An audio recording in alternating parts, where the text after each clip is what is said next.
আবার next video নিয়ে এসেছি তোমাদের জন্য। তো দেখো এই বিচটা কত সুন্দর, গোয়ার মধ্যে সাউথ গোয়াতে পড়ে এটা বিচটা। এটা বাটারফ্লাই বিচ বলে, খুবই সুন্দর একটা বিচ, খুব ছোট একটা জায়গার মধ্যে।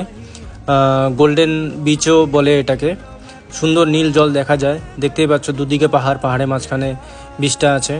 আর এখানে তোমার ট্রেকিং করে আসতে হয়, অফরোডিং আছে। আমি অফরোডিং করে আসার পরে বাইক রেখে তারপরে আমি ট্রেকিং করে এসেছিলাম এখানে। অলমোস্ট 1 ঘন্টা মতন ট্রেকিং করতে লাগে।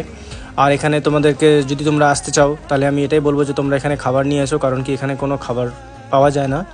তো আমি নিয়ে গেছিলাম শিলিগুড়ির থেকে ওয়াইফাই, আর ওখান থেকে কিনে নিয়েছিলাম আমি কোল্ড ড্রিঙ্কস।